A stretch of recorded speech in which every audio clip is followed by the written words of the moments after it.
to. Okay, cool. Thank you.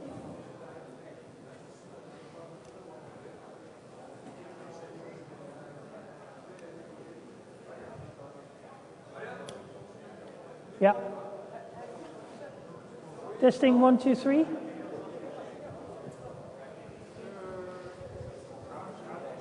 Sorry?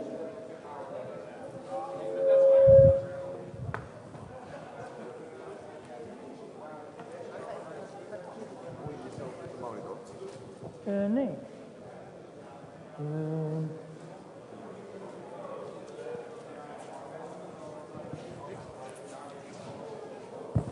Kun je die tijd...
Doe maar even.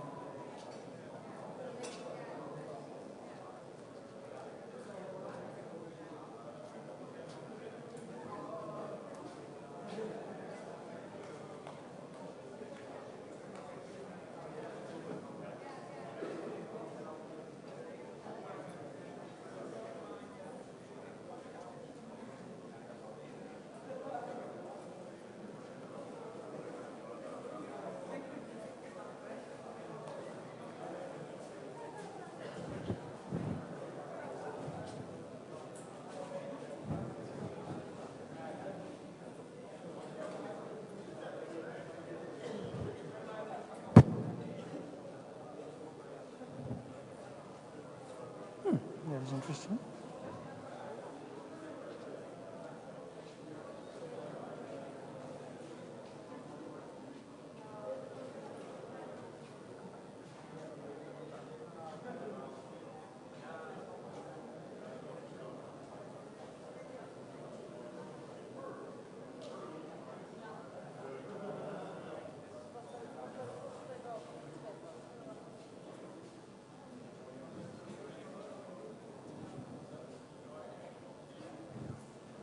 Ladies and gentlemen,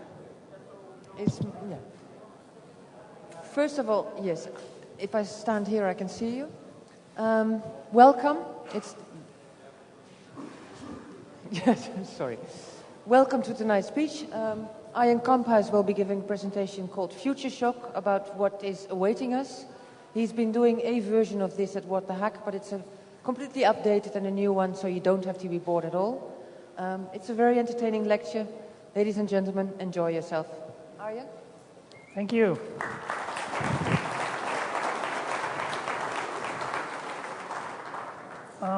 So this is a talk I've been doing in one form or another since December 2000. And when I made the original version, I thought it would be outdated in 18 months. But it's still going strong. I usually do it for sort of 55-year-olds, bored people from a large insurance company. But today I'm doing it for you guys. So it's a bit faster, and it contains a couple of new ideas I'm testing out. So I'm looking forward to hear your feedback. Okay. When thinking about the future, I just want to give you the friendly orange letters, like the book. Don't panic, that's the most important thing. So these are my basic rules of the game. The slides will be online after this talk. Right, in the beginning, yeah, exactly, that's the one. In the beginning, there were a bunch of monkeys, and they were quite smart. They learned to do some stuff with tools. And even though all the animals around them had spent millions and millions of years specializing and becoming very good at certain things like running or biting or swimming, they weren't good at any of that, but they could do something with tools. And then fairly quickly after this happened, that happened. Which is funny, given the fact that none of the monkeys were actually radioactive or, could do that. So how did they do it? This is the interesting story I want to talk about. In the context of technology, what it tells us and what it tells us about sort of the slightly further future, which in my perspective means 25 years or so. So we started out by using our brain to make tools. This is one of the things that sets us apart.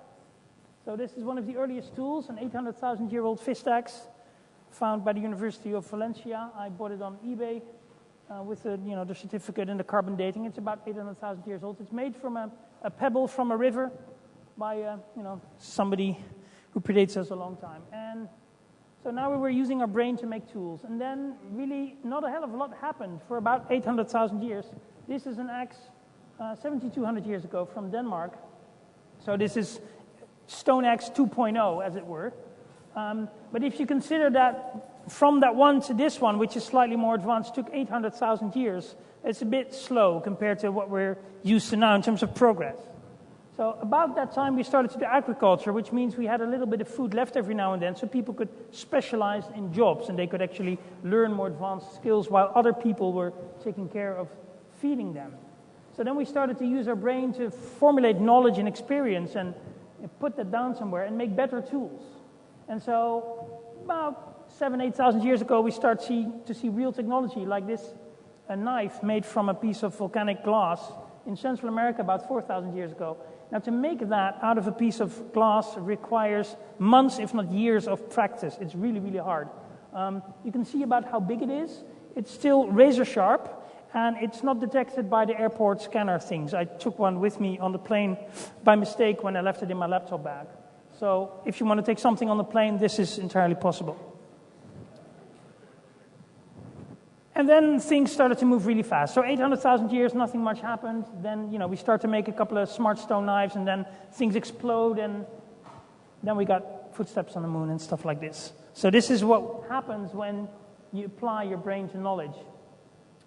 Now, one of the things that I do in sort of my day job is to think with companies and organizations about what the future might be like and what it may like for them. And one of the things I always try to explain to people is, if you think about the future, what you expect depends on how you think about progress and change. So intuitively, because of those 800,000 years of slightly more advanced fist axes, we tend to think that the future will be slightly like tomorrow, probably a lot less in this audience, but the general audience tends to think that. So gradual progress. So tomorrow is like today, and the day after also, and then in the far future, after your pension starts, then things really will change, and you'll have to change your business model. If you look at technologically driven change in the history of that, you see that things might start off slowly. So a few thousand people start doing some weird stuff on interconnected computers. And it stays like that for a long, long time. So the first 25 years of the internet was like that. Nobody knew it existed except a few specialists. Then suddenly, ordinary people can get it, and within a few years, everybody is doing it. So an accelerated progress, which is what most technology actually does, because the green line describes technology adoption and impact of every technology in human history pretty much, from metalworking and agriculture up to 3G mobile phones. All follow sort of that curve. A few early adopters, and then it goes really quickly. Now, it has a major impact for predicting the future. If this is our current technology, say my little laptop over there, and up there at the end of technical capabilities, we have those kinds of laptops, but now I can have an interesting conversation with them. Now, is that Star Trek? Is that 200 years away? Because we have to go from here in time all the way to the end of the bar? Or is what's going on that we are actually already here, but it's this intuition thing that is sort of bugging our brain, and it's only maybe 15 years away? Now, whether something is 200 years away, in which case you're not going to spend a lot of time thinking about it, or 15 years away, makes a big difference. So I hope to show that it's 15 years. So, Mr. Future Guy, they then always say to me, where the hell's my flying car? Well, there it is. You can buy it. It's hellishly expensive. It's damn difficult to fly, which is probably the reason why we don't have flying cars. Because, of course, you having a flying car is a great idea. But your neighbor having a flying car, if they have a 15-year-old son who wants to impress the girl next door, is a very bad idea. So we all know the problems with cars that move in 2 dimensions. Think of cars moving in 3 dimensions. Big mistake. But we learned something about transport that is interesting. This used to be our fastest way of transport for quite a long time. And so the world was really big, and people were very much defined by geography. Where you were born defined who you were, how you lived, who you knew, and so forth and so forth. And as technology got better, we were able to move faster and move more people faster. And so the world became smaller, and we started to live in a bigger world. We started to move transcontinental. Now, this went further and further and further up until the late 1960s, where you could cross the Atlantic Ocean in 3.5 hours. So somebody looking at this trend in, of course, 1971, well, look, by the year 2000, it's obvious. We're all going to have nuclear-powered flying cars, and they're going to be, Mach 3, Mach 4, something like that, and it'll be gay. Except that didn't happen. We got stuck with that. This was also made in the late 1960s, and this is still how we do it. And so over the last 40 years, essentially nothing has happened. They've gotten a bit cheaper and a bit safer maybe, but that's about it. So with transport, with moving atoms around, particularly people, we had a high acceleration for there, and then it sort of leveled off. So what we do as a scenario planners or futurists or whatever label we like to use is we don't predict the future. If I could predict the future, I'd be working for Goldman Sachs and making $200 million a year. I can't. But what you can do, just by applying common sense and knowing a little bit of history, is try to map out what sort of the range of possibilities is and how you plan for that.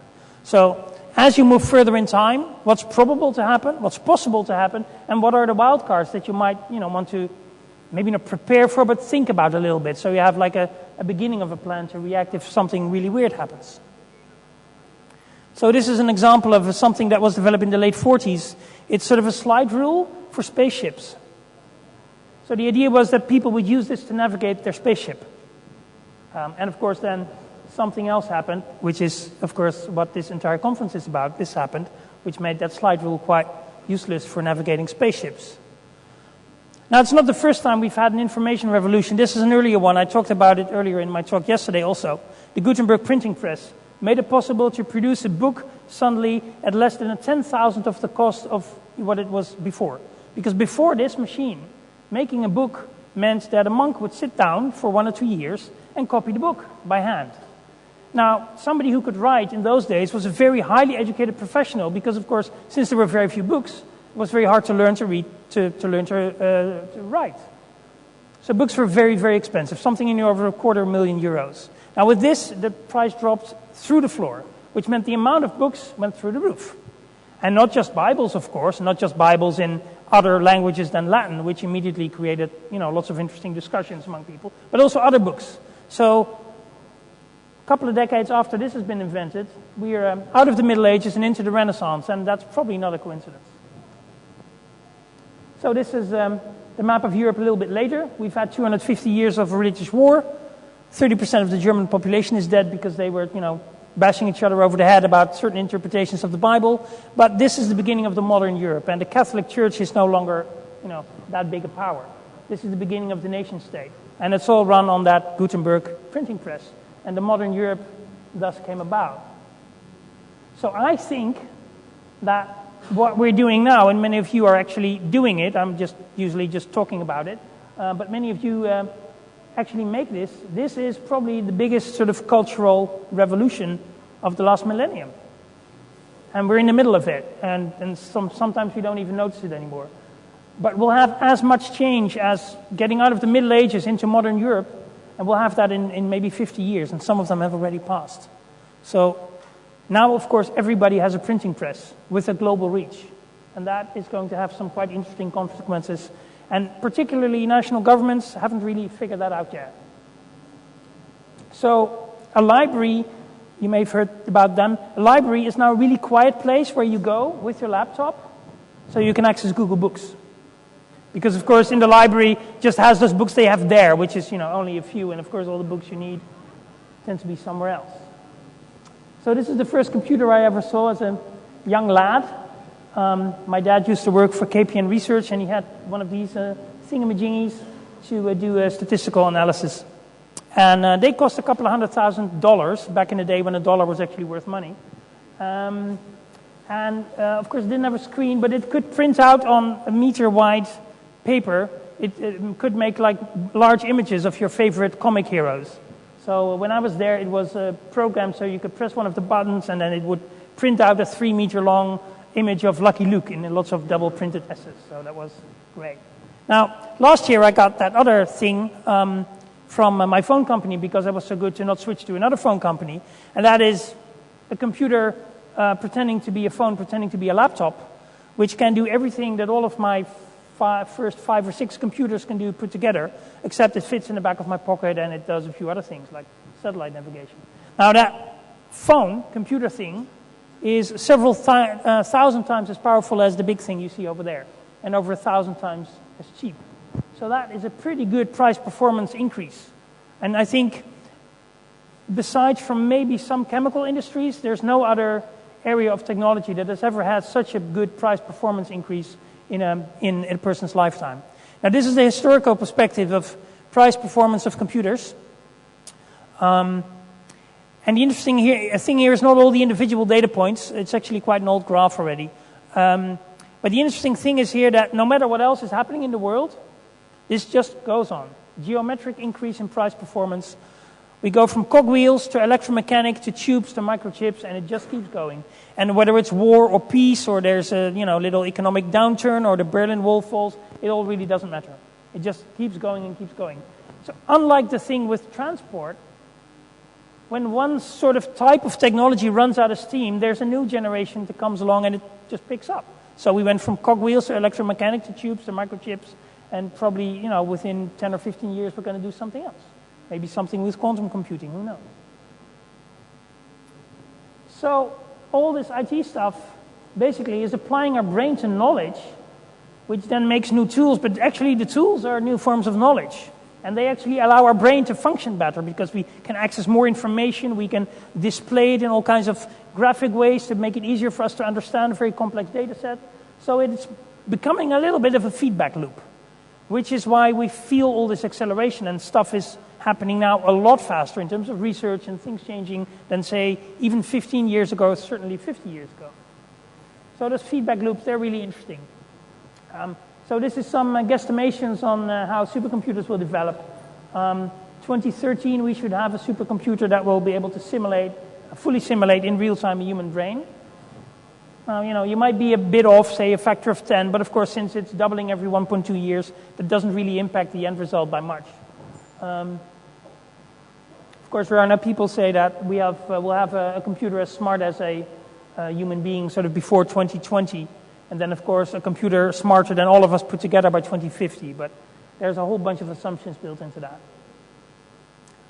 Computers are getting good at a whole bunch of stuff, though. For instance, predicting what team is going to win, which is normally, of course, done by sort of mustached gentlemen smoking cigars on some Dutch television programs, and they really suck at actually predicting it correctly. Computers can do it quite well because they can hold the entirety of all available statistical information, in their memory and then apply it. This is also things that computers can do now, write sort of, well, maybe it's not literature, but it is certainly, it's a story. This is a very short part of a novella written by a machine. And the machine had practiced on 100,000 other English novel texts, and from that created, software, its own software based on the patterns in those texts to create new texts. So now you can just give it a bunch of variables and it'll spit out a novella. Now, it's maybe not yet the Nobel Prize in literature, but it's, certainly better text than most people can write on the planet, given that most people can't write yet. So we have cars that can drive themselves. That is pretty cool. This is a really hard problem because visual information processing is really hard for machines, but we've cracked that pretty much. Volkswagen is one of the big sponsors next to, of course, DARPA, the Pentagon Research Tank, because Volkswagen thinks that, in 15 years or so, they'll probably sell us a car not just with satellite navigation system, but with an autopilot. Now, what happens then will be very interesting because, of course, what we'll probably see is that when you let the machine drive, it'll have less accidents after, when we get the bugs out. Because 90% of all accidents are, of course, caused by humans, which tend to do very stupid things, and they get distracted and angry and sad and all those kinds of things. So then what's going to happen is that insurance companies are going to say, look, we'll have two sorts of premiums. One set for people who have a car and let the car drive. We'll have another, and it's like €6 a month. And then there's another set of people who, for some archaic reason want to do the steering themselves. It's like €300 a month. Because we all know that if you let people handle the buttons, shit happens. Now Japan is doing other stuff, like building these robots. They've been working for 20 years, but it can now do simple things like, pass out drinks and distribute medicine in the hospital and things like that. It can also conduct a Chicago Symphonic Orchestra, which apparently isn't that hard. It's supposed to have the IQ of a 1-year-old, so that tells you something about that job. This is the latest generation of that robot, and it's really beginning to sort of come together. So this is the nurse of the future in Japan, who's going to take care of all the 90-year-old Japanese people. And of course, Japanese robots to feed you sushi, which is also very useful. So Japan is really ahead. Meanwhile, of course, the Americans are building robots to kill people.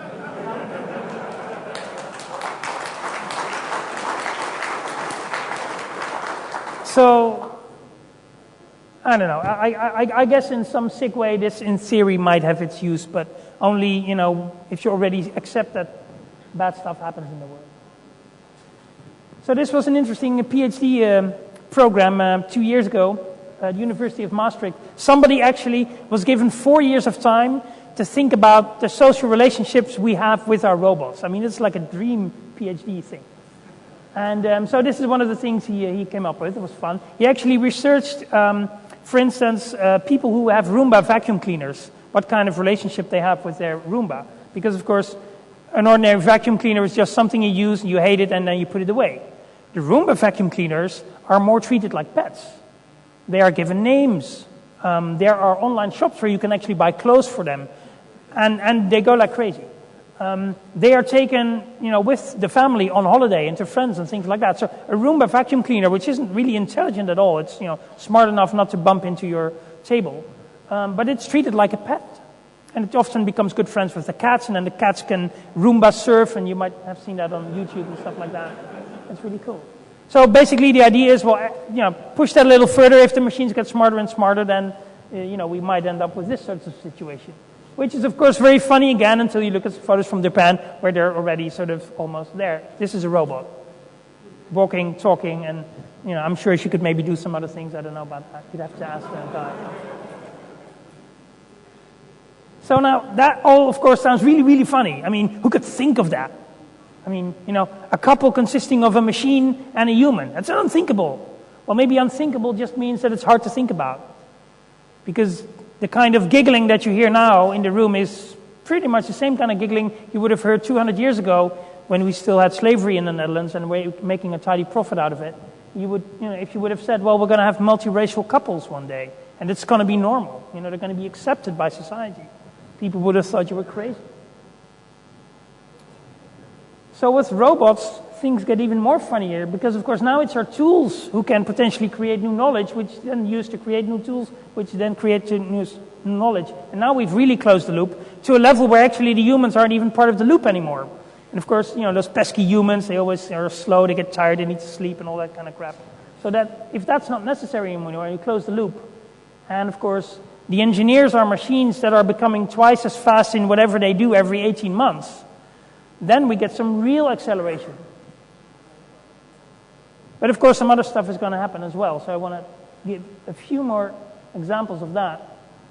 Let's see if we get some. Yeah, here we go. So some biotechnology stuff which you can just read in general sort of science news. 200 meters track running. Paralympics record is now 21:58 seconds by a guy who is technically an invalid, which implies that he's a kind of sad person that we have to take care of. I don't know about you, but I can do 200 meters in 21.58, but he can. And he wanted to go to Beijing last year to the Olympics, but they wouldn't let him, and it was all a bit of a legal mess because, of course, on the one hand they said, no, you're an invalid, and so you need to go to the Paralympics. But on the other hand, there were some emails leaked that people were actually afraid that he might actually win because he has these state-of-the-art legs which get improved every couple of months, and he actually might outrun some human athletes. I think in 2012 in London he could get some prizes. We can now make custom genetic mouse for research for $250 a pop. What that means is, say you're doing research to a specific type of cancer, you can then figure out the kinds of genes that you would want in a mouse to make sure the mouse has that type of cancer, so you can test your therapy on it. And you don't want one mouse, but you want 1,000 divvied up into two groups, the control group and the actual group. So you want 1,000 mice who are genetically identical with a set of genes that you want to program. So you have to figure out the genes, which is a bit of work. Then you just email basically that information to a company, GATC, a very long string. They make that genetic material in a machine. It comes out in a jar, literally. Put that in a sterilized mouse Excel, create it into a mouse, then clone that, and then send you the mice. And then you can do your research. And that's for $250 per mouse in lots of thousands or something. So a technology that 15 years ago was exceedingly expensive and almost impossible to handle has now been totally sort of, industrialized. Now, cloning babies, we can probably do it. The problem is it's been made illegal all over the world. And what that usually means is not that it doesn't happen, it means that we don't know if it happens. It's a bit like with drugs, which are also illegal, but of course if you go to Amsterdam, you can probably find some. So banning these kinds of technology is usually not the answer. Regulating them will probably be the trick. And a very difficult trick, mind you, I don't have all the answers here. So this is your own personal human genome project. You can spit in a little kit and send your spit to a company. They will do a gene scan on it and then send you a little letter detailing all the genetic diseases you do and don't have. And what that means is then you can sort of, more proactively insure yourself against those things or take other measures. This is going to be quite disruptive to the Dutch healthcare system, which is based on the fact that none of us really know what the future is, so therefore we pool all the money. It's very socially, very nice, very cuddly. When people will know some of their medical future, they might be starting to opt out of that system. So this is going to be quite interesting what that's going to do. Other kinds of technology, this is an artificial arm, which is hooked into the central nervous system of the patient, which means that she can actually move it and operate it by thinking. Now, you can't play piano with that, but you can tie your shoelaces or just eat with a knife and fork, things like that. Of course, the sad thing is that the best way to advance this kind of technology is to have a big wealthy country be involved in a big messy war, because that's when you get unlimited budgets and lots of young healthy test subjects. It's the same with neurosciences. They profited enormously from World War I, specific holes and stuff like that. So this is another solution. We still have a couple of 100 million blind people on the planet, and this is one of the technology tracks to restore them. So this is what Jesus used to do, and now we might be doing it ourselves in the near future. This is an experiment that has just been done. I think it's pretty much a one-off. This is not sort of suitable for serial production, but we do these sort of experiments. So I think, blindness might actually become a curable disease within a decade or so. This is another solution where the person can actually thought control the robot. So this is interesting for patients with, for instance, high damage to their spinal cord, so they can have a little help in the household. This is Mr. Craig Venter. He's an American entrepreneur geneticist, and he builds life forms from basic chemical components. Again, it's sort of like the Lord himself, did once upon a time. And he did a talk, well, many places, but one of his famous talks was at TED, which you may have heard about. And somebody in the audience then, after his talk, sort of stood up and says, well, Mr. Venter, don't you think you're playing God? And he sort of laughed for a bit and said, well, we're not playing. And he was very serious. He has been sailing around the world in his yacht, sucking up little lumps of water from the sea, and then gene mapping basically the Pacific Ocean. And it turns out that in every little bucket of water there's a whole new ecosystem that we didn't know about. And he wants to sort of do useful stuff with that. So biotechnology, which is sort of, one of the other big things, is we take our brain, we make it into knowledge, we make knowledge with it, that builds new tools, and that could actually maybe allow us to build a better brain. Literally, an organic brain, a brain 2.0, which doesn't have all of the problems that our brains have, and maybe some improvements. We could all think of a few things we'd like. Now, of course, there's the third thing, is that there's always too little stuff. This is what we call scarcity, and there's a bunch of guys and people called economists, and they've made a science of it. Well, they call it a science. Actually, I think over the last year we've seen a fairly dismal failure in that area. I had economics in secondary school, and this is how the teacher explained it to me. He said, economics is the study of human behavior under conditions of scarcity. I always thought that was a brilliant way of explaining it. The one thing that always bugs me, however, is that we then spent several years studying the choice process instead of trying to figure out how we would end the scarcity, which, for a sort of a blossoming nerd like me, clearly was the real problem. The scarcity was just a symptom. So I always thought it was a bit sort of a waste of time.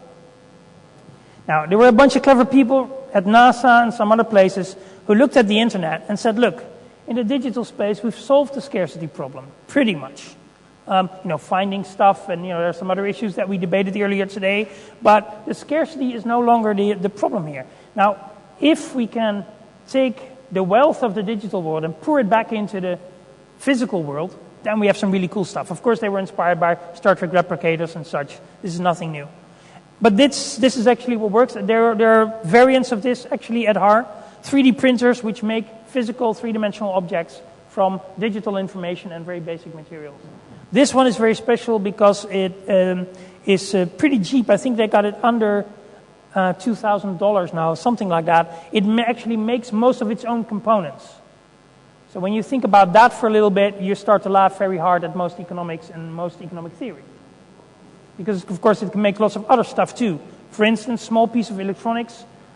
Since last year, they actually can also print batteries into devices, which you then have to charge, but then you have an electronic device with rechargeable batteries, which you can actually make at home. And, of course, all the designs are open source, so you can adapt it, improve it, give back to the world, and have lots of fun with it.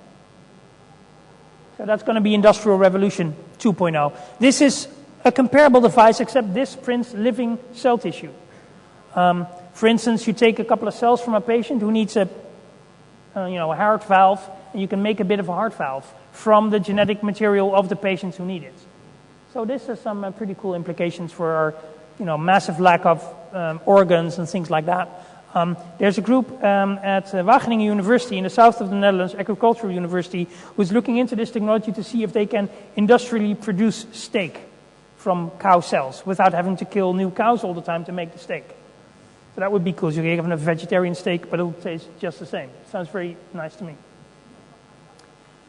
So since starting out with this fish stacks thing and, bashing in the heads of animals and each other sometimes, we've come quite a long way, and you can go outside here and see some of the results, and, we haven't done bad at all. But nature is still really sort of getting the better of us. This is a very cool thing that nature makes. It's called a potato. make chips out of it and a few other things. Many of us don't buy them this way, but this is how they come out of the ground, apparently. And it's a really cool thing, because you put it into the ground, and then you don't really have to do a hell of a lot. It's just, just a bit of water, a bit of sunlight, and then it makes copies of itself. And it does this with atomic precision. So the materials in this potato and everything that's in the new potatoes that grow out of this one, solar powered, made from materials in the ground and in the air, is exactly the same, down to the molecular level. So your entire potato chip factory can be standardized around it. It's really cool. So that is a really cool way of making stuff. Oh, there we go.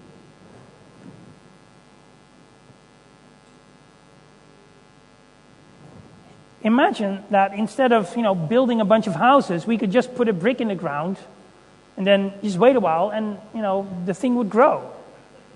Because this is actually what trees do. And they've been doing it for quite some time.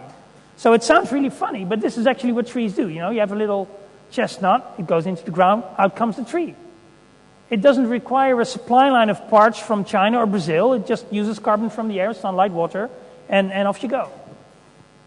So this is the basic idea of nanotech, that we don't take a lump of metal, like a piece of rock, and then chip off whatever it is that we don't want and are left with a tool. No, we take individual atoms, like little blocks of Lego, and we pile them up into piles, and they become whatever it is that we desire, be it new housing, an airplane, or a computer, or anything and everything. So nature is showing us that it's possible, because everything around you in nature is built that way, molecule by molecule, atom by atom. So in theory it's possible, and now of course we need to do it in practice, which is always a bit harder. So these are some of the sort of synthetic molecules you could make with interesting applications. These are molecules we actually already can make, carbon nanotubes. It is one of the strongest material known to man. And you can actually make these tubes as long as you want, and then bind them together in little cords, and then weave cloth out of that cord, and it becomes very, very strong. There's an Israeli company that makes bulletproof vests out of that. It is seriously strong bulletproof vest. You can also tie them together, and then you get a really big, strong cable. And that could have interesting applications, such as, of course, the much-desired space hook, which is a cable from the equator, 36,000 kilometers up into the sky, to a geostationary orbit, which is a fixed place above the Earth while the Earth is rotating. And then you could have a cable strong enough to hold its own weight, plus, of course, all the useful stuff. And then instead of going into space with rockets and flames and explosions, you can just go up on an electric elevator, which will be a lot safer and cheaper. Now, this has been dreamed about since the 40s, but with carbon nanotubes, we actually, in theory, have the material to do it.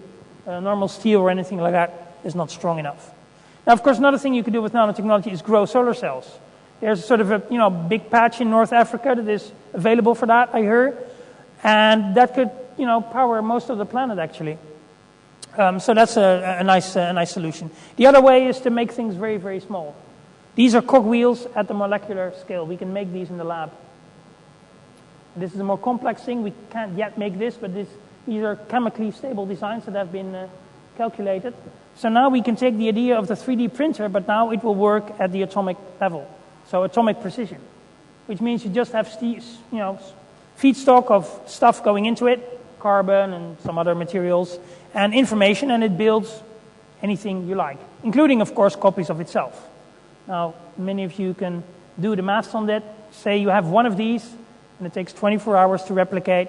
How long do you need to get one to every European? The answer is 30 days. 30 days is about what it takes to get, the EU together on a meeting on something. So by the time governments get the hang of this, that this is going on, they'll be irrelevant. This is another solution, medical devices, very, very small, so that you can go places where normal surgery can't. This is a prototype, but of course what we want is a robot small enough to fit sort of in a little blood vessel like this, with the complexity of, say, a nuclear submarine, so it can detect viruses, bacteria, do genetic repairs on cells that would otherwise grow into tumors, stuff like that. Now that sounds all very weird, but actually most of those things are already done by nature, just not always super effective, so this is why our bodies tend to age and then die, and it's all very messy. So with nanotechnology and then with some of the other stuff I've been talking about in support, we could make serious sort of human body 2.0. if human bodies by then, of course, are still relevant because maybe the robots have taken over. So it'll be a bit of a sort of a race between our brains getting better and our tools getting better. And it's not very clear who's going to win. If there's any winner, we might end up in some terrible scenario. I think it will be very, very interesting. The speed at which this is going to happen will be like nothing we've seen to date. So everybody who has, a difficult time right now keeping up with technology, I'm sorry to say you're in for a tough sort of, second century. So tomorrow is going to be seriously complex, and for everybody who loves technology, seriously fun. We are sort of now on the upswing of the thing. We spent a couple of million years slowly crawling out of the mud. We spent a couple of thousand years getting basic technology right, 2 centuries getting industrial technology right, and now not even a century information technology. And I think within 30 years, pretty much of the most things that we're worried about now, certainly the debate we had here this afternoon, will be utterly irrelevant. There will be both machines and a next generation of beings, humans or maybe something else, will be significantly smarter than us, the way we are significantly smarter than an ant. And so what they'll be doing and what their motivations will be very hard to even think about. So as technologists, we need to, take some distance from that. And okay, sure, the Pirate Bay might go down and, we might have to go without certain forms of entertainment for 6 or 7 days, which would be very bad. But seriously, that is not our big problem. And even some of the bad things governments are doing in the slightly longer run, it's not our biggest problem. What our tools might be doing with us and to us, that is the big challenge. So I think we have very little time left, but I will welcome you to feedback on me, I think, in the bar, because we're pretty much out of time, I think. So thank you for your attention, and I hope to talk to you later.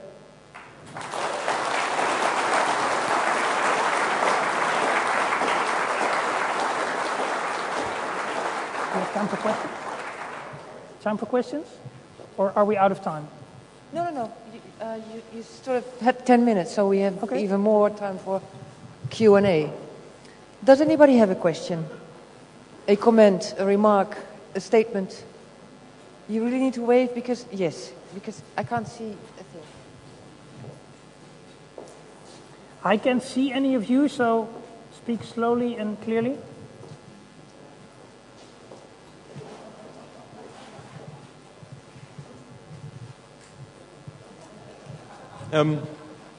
It's a shame you weren't at the When Nerds Dream Big speech, because he said pretty much the exact opposite of what you're saying.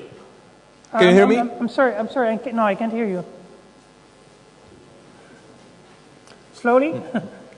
It's a shame you weren't at the When Nerds Dream Big speech, because that speaker said pretty much the exact opposite of what you're saying. That most of the predictions that have been made in the past, including the Finch, the Vernon Finch singularity that you just referred to, will probably turn out very differently from the way they have been predicted, if at all. And you know what? They may be right. We might do something stupid. Maybe it'll be much more difficult than we think. But if you look at all the technological trends of, the last couple of thousand years, I think they're all pretty much pointing in one direction. Now, I can't give a date exactly, or even what specific area of technology will trigger it. But the fundamental thing is that the most important thing about us and the way we got to the top of the planet is by intelligence. And so anything that improves that improves everything else. That's my basic point. And so many of the technology that we've been working on, especially things like IT, but also other related things, can be used to increase that which has, pushed us furthest away from sort of all the other beings on this world. So that's why I think, there's a pretty good chance of something like this happening, even though I don't know exactly how or exactly when. Well, there's one more thing that I want to add.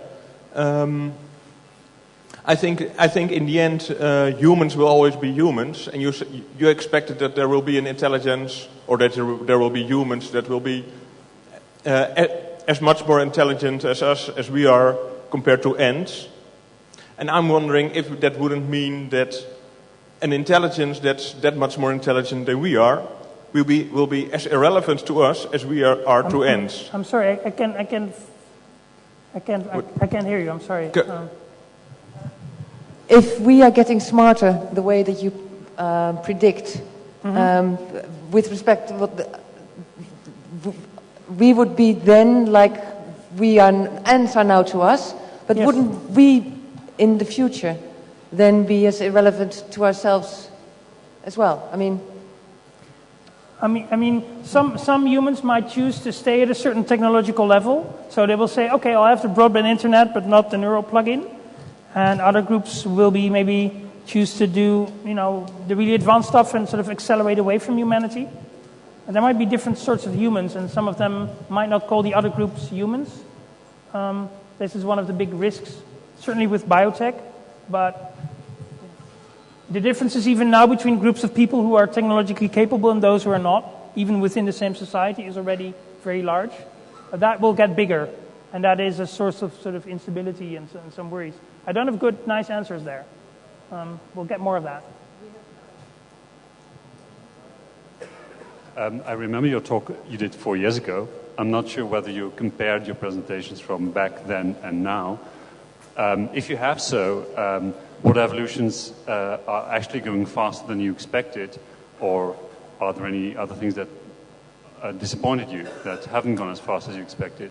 Okay. Well, actually, one thing that has surprised me is the speed with which these micro-medical devices are now actually showing up in the real world.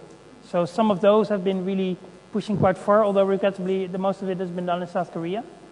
But that is really, really moving along. And then certain other areas of biotech, for instance, the speed at which the cost of doing a full DNA workup on a single human is dropping. That is comparable to sort of exponential price performance growth in IT. That has really surprised me. With some of the other things, happily for me, we're still sort of waiting on the answer, so that's very nicely safe for me to say, oh, it's going to happen in 2025, You can call me on it. I'm probably wrong in at least a bunch of these things, sure. But the point is to really think about what it means when change becomes exponential growth at a level that we can feel it within our lifetime. But some things keep surprising me. Certainly nanomaterials that are now being used to fight cancer, for instance, that's real today. Micro devices is real today.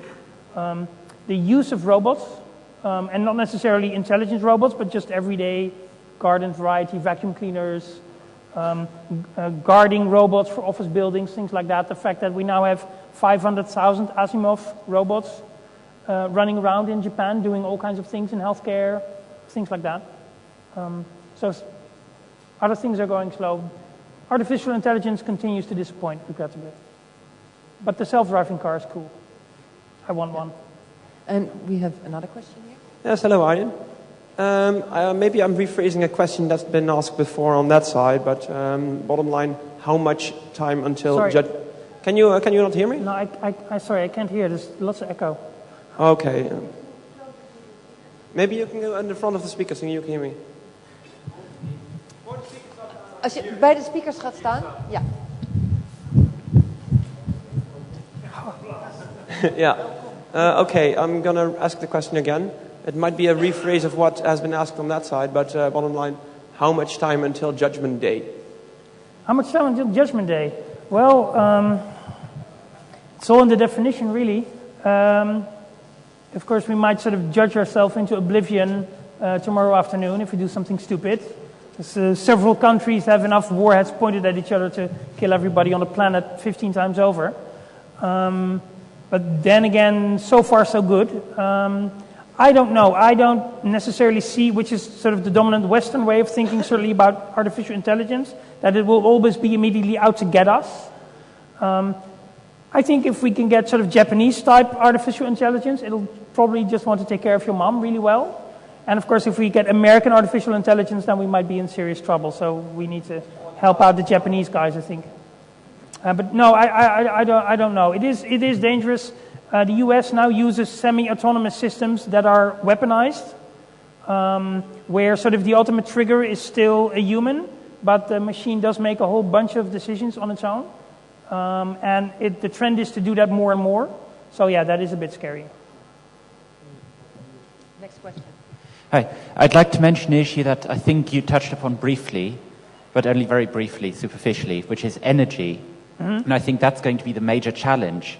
I mean, I'm not going to take a view of sort of climate change will kill us all and end all progress, but I think it's going to be a very fine line between building the sort of nanotech fabricated solar cells in the Sahara quickly enough to stop catastrophic climate change. No, I agree with you there. But energy problems are not a technology problem, but much more of a policy problem. I mean, the Western world just spent $3,000 billion on trying to conquer Iraq. For that money, we could have developed most of the technology I talked about. So obviously the money was there. Since we've spent it, we just chose to spend it on something insanely stupid. So it's mostly that we make these very stupid choices, not that we couldn't do it. But yeah, climate change, look, it's a serious problem, and it's probably going to kill more people than all warfare since the beginning of time. So very serious. But I realistically don't see democratic countries solving it through policy. I think if we fix it, it'll be because of a small group of really smart people figure out something clever and then make it cheap enough and fast enough so everybody will just want to adopt it. I don't think climate change will be solved by policy. Regrettably, I would like to believe that, but I don't. Next question. You were talking about life-prolonging technologies before. What do you think of the statement that actually death is a very successful evolutionary concept? Oh, it's very good for evolution. It's just very bad for us. No, death is great for evolution because you have new generations with new genetic mutations, and so evolution moves along. It's just, I don't know about you, but I think it sucks that we all have to die. You know, maybe I'll want to someday, but certainly not for a long, long time. I have a whole bunch of things I want to do. So, I don't know. I'd like to put that off as long as possible and see what happens. It might be interesting. We've been working at it pretty good, actually. We have a great life extension technology. It's called a public water system and sewage and antibiotics. That's pretty good. It doubled our life expectancy over the last century. I think we could possibly double it again or a bit more over the next century. And maybe it could go faster, which means that somebody who's 5 years old today could maybe have a life expectancy of 300 or more years, by which any time anything is possible. We might have an overpopulation problem, but the funny thing is that in the countries that have the highest life expectancies, the population is actually shrinking. And the countries with the lowest life expectancies, like, say, Somalia, have a population explosion. So when people get smart and highly educated, they stop having kids, generally, at least in large volumes. So I think those two will balance each other out. But evolution will stop. We'll do our own evolution. We have another question. Hi, yes. I'm the speaker, the first commenter I was referring to. I just spoke about, in my lecture, about when nerds dream big, about people who predict the future and how they operate and how they present their arguments. I won't get you on that because that's too complex, but one of the things that I could give an example was this notion of the singularity is largely a rehash of the artificial intelligence dream, which you yourself point out has been not exactly what we hoped for. Yep. So when you see people saying these ideas like the singularity, which have a long history, but I won't go into that either, how do you combine that with this idea that artificial intelligence hasn't really worked out? I mean, this is the same idea, really. Why would it work this time? Let me just answer your thing about AI first. The funny thing with AI is that it's a bit of a moving goalpost thing. So back in the 80s, when we still had the Cold War going on, the pinnacle of human achievement mentally between the West and the East was a chess match between two people in Iceland. So we had the best American versus the best Russian. And chess was supposed to be the pinnacle of human mental achievement.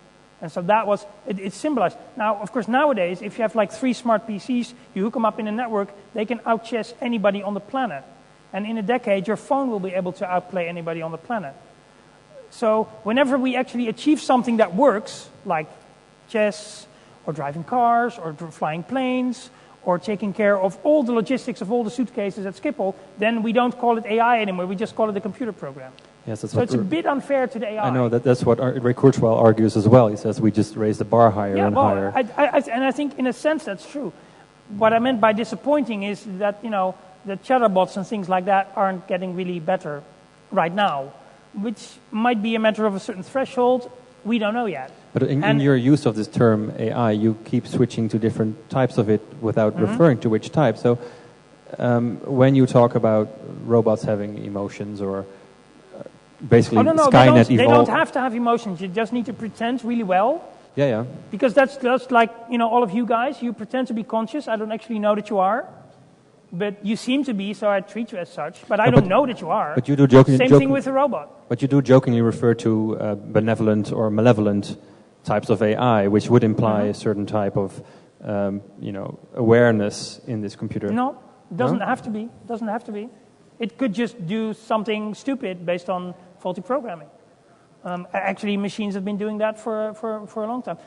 Strong AI is a really difficult one, and I'm not personally sure about that. But one of the other parts to something like an intelligence explosion, which could trigger, what some people call the singularity, which is a bit of a difficult term. I'm not entirely sure about it. Could be through biotech or a combination of biotech and sort of man-machine integration. That would be a possible other path where we never achieve strong artificial intelligence, like a truly intelligent, self-enhancing, 100% artificial machine, but it's a merger of machine technology and organic systems that become significantly more intelligent than anything I've gone before, and that will trigger something. That could be another path. All right, thank you. I don't claim to know for sure which way it's going to go, or even that it's going to go, but I certainly think it's a possibility we have to take into account. One last question. All right. Okay, can you hear me right now? Yeah. Okay, at what point should we be considering AIs as on the same moral level as humans and awarding them rights like the right of own life and illegality to kill them or something? Right. Well, one good threshold certainly is if they ask for it. That's a pretty good measurement right there. In the history of sort of certainly, this little part of the world, our long-term trend is to expand the sphere of beings that we give rights. So in this country, 200 years ago, it was white men who owned land. That was it. Then it became all white men. Then it became all men. Then it became men and women. Then children. And now it also includes chimpanzees, gorillas, orangutans, and certain whale species, because they exhibit some form of intelligence. So the long-term trend in Western society, at least, is an expanding sphere of beings that we give some sort of rights, and therefore you can't kill them without good reason and things like that. I don't know how smart the machines have to behave before we give them some rights. But the funny thing is that Roomba owners, for instance, treat their vacuum cleaner much more like a pet than a vacuum cleaner. And we see in Iraq with the robots that are deployed by soldiers there, which are really just remotely controlled sensors. When one of those machines breaks, the soldier often takes it back to the repair shop and says, please repair it. And of course then, the standard logistics within the army is, here you got a new model. And they say, no, repair this one, I want this one. And so even at that very low technological level where the machine has no beginning of what we could call consciousness or anything that approaches that, people already form an emotional bond with it for some reason, like we have with pets. So I think pretty soon we'll give them some rights maybe. Treat your laptop nicely. Before we give Arjan a big round of applause, there is one tiny announcement. Unlike we've been saying all day, the WikiLeaks panel is not in the Monty Hall, it's in the birthday tent at 11 o'clock. Arjan, thank you very much for your speech. My pleasure.